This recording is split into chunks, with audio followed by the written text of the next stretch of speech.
Hello বন্ধুরা, সবাই কেমন আছো? আশা করি সবাই ভালো আছো। আমিও ভালো আছি বন্ধুরা, তোমাদের ভালোবাসা নিয়ে।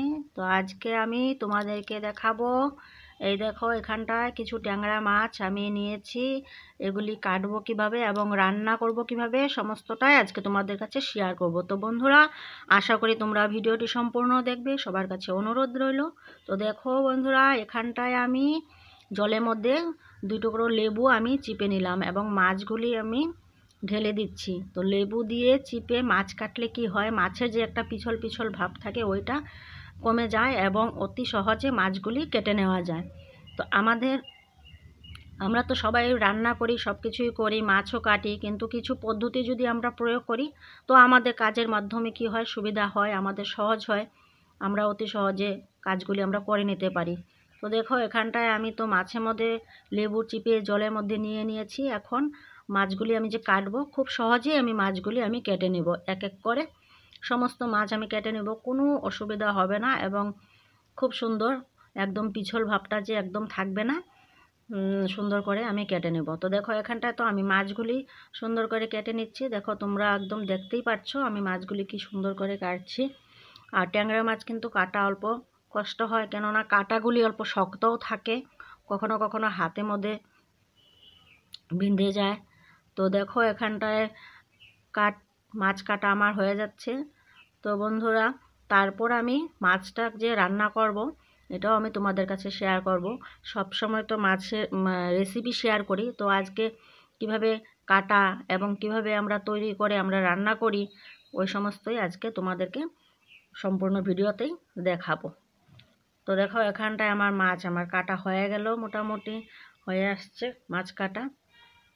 তো দেখো এখানটায় আমি সমস্ত মাছ কেটে এবং লবণ দিয়ে মেখে তারপর আমি মাছগুলি সুন্দর করে ধুয়ে নিয়েছি।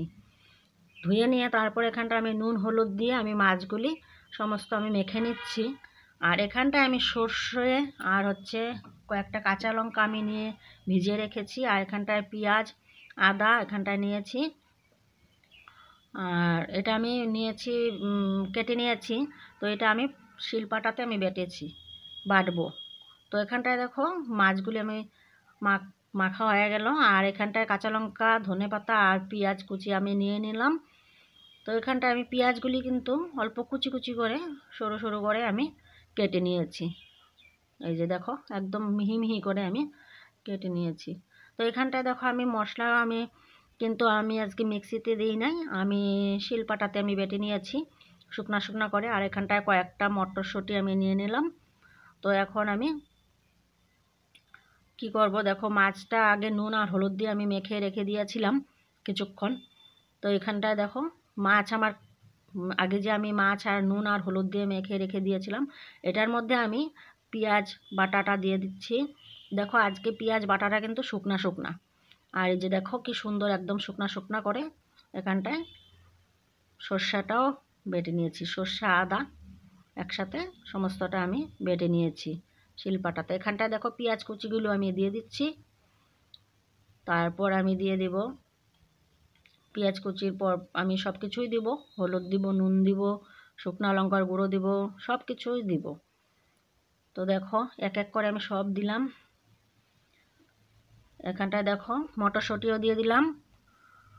আর তারপর আমি ধনেপাতাও দিব, কাঁচা লঙ্কাও দিব, সব কিছুই দিব। তোমরা শুধু দেখো ভিডিওটা আমার। তো দেখো এখানটায় ধনেপাতাও দিয়ে দিলাম। আর এখন আমি এখানটায়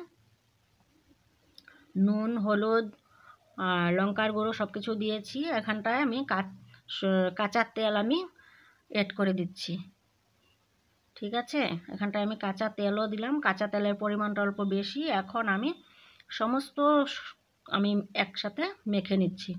এখানটায় কিন্তু কোনো জল চলবে না, জলের কোনো প্রয়োজন নাই। এখানটায় আমি সমস্ত সুন্দর করে ভালো করে একদম মেখে নিচ্ছি।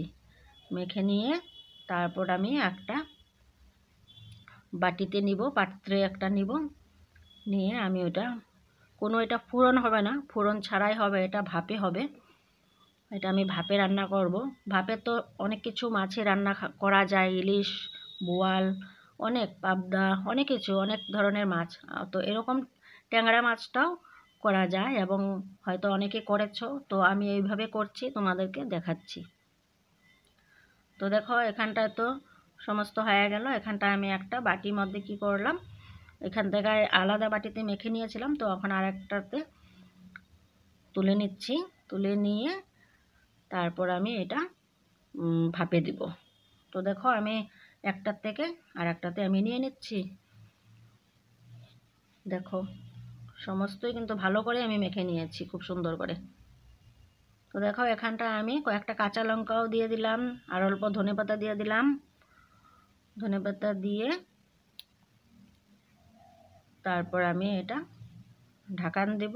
ঢাকান দিয়ে আর অল্প তেলও দিয়ে দিলাম। আগে তো অল্প তেল দিয়েছি, এখন আর অল্প দিয়ে দিলাম। তো দেখো আমি এটা ঢাকানটা লাগালাম, লাগিয়ে এখন আমি একটা কুকার নেব। দেখো এখানটা কুকার নিয়েছি। কুকারের মধ্যে একটা গ্রেট বসিয়ে দিলাম, আর এখন এখানটায় অল্প পরিমাণ জল দিয়ে দিব। জল খুব একটা লাগবে না, অল্প দিলে হবে। এখন আমি বাটিটা বসিয়ে দিয়েছি। তারপর আমি কুকারের ঢাকনাটা আমি লাগিয়ে দেব। এই দেখো আমি কুকারের ঢাকনাটা আমি লাগিয়ে দিলাম। লাগিয়ে দিয়ে আমি গ্যাসে বসিয়ে দিলাম। তো দেখো এখানটায় কুকারের চতুর্পাশে জলটাই হচ্ছে, এখন সিটি পড়বে। মোটামুটি 3-4টা সিটি দিলেই হয়ে যাবে। তো দেখো এখানটায় বসানো হয়ে গেছে। তো এখানটায় কুকারের সিটিও পড়ে যাচ্ছে, এক এক করে আমার 3-4টা সিটি হয়ে গেছে। তো এখন আমি ঢাকনাটা খুলে দিচ্ছি। খুলে দিয়ে আমি বাটিটা নামাবো। খুব দেখো কি সুন্দর ধোঁয়া বেরোচ্ছে, গরম। এখন নামাতে অল্প অসুবিধা হয়, কেননা বহুত গরম। দেখো এখন নামিয়ে নিব। দেখো গরমে একদম ধোয়া ধোয়া হয়ে গেছে, ঘোলা ঘোলা লাগছে। এটা এই দেখো ঘোলা ঘোলা হয়ে গেল, গরমটা যে উঠছে ওটার জন্য ঘোলা ঘোলা হলো। দেখতে পাচ্ছ বন্ধুরা? তো দেখো এখানটা আমি ঢাকনাটা খুলে দিচ্ছি। এই দেখো খুব সুন্দর মাছ এবং সমস্ত মশলার সাথে মিশ্রণ হয়ে সিদ্ধ হয়ে গেছে ভাপে। তো দেখো বন্ধুরা, ট্যাংরা মাছের ভাপা কেমন হলো তোমরা আশা করি সবাই জানাবে কমেন্ট করে, এবং ভালো লাগলে অবশ্যই লাইক, কমেন্ট এবং শেয়ার করে দিবে। এবং তোমাদের মন পছন্দ যদি হয় এরকম করে বানিয়ে দেখতে পারো ট্যাংরা মাছ, খুব ভালো লাগবে, খুব টেস্টি হবে। আশা করছি ভালো লাগবে তোমাদের। তো দেখো এখানটা হয়ে গেল খুব সুন্দর একটা রেসিপি। তো বন্ধুরা, সবার শেষে আমি যা বলি, তোমরা সবাই ভালো থাকো, সুস্থ থাকো, এবং আমিও তোমাদের ভালোবাসা নিয়ে ভালো থাকবো। পরবর্তী আমি অন্য ভিডিও নিয়ে চলে আসব। তো আজকে এই পর্যন্তই, টাটা, বাই বাই।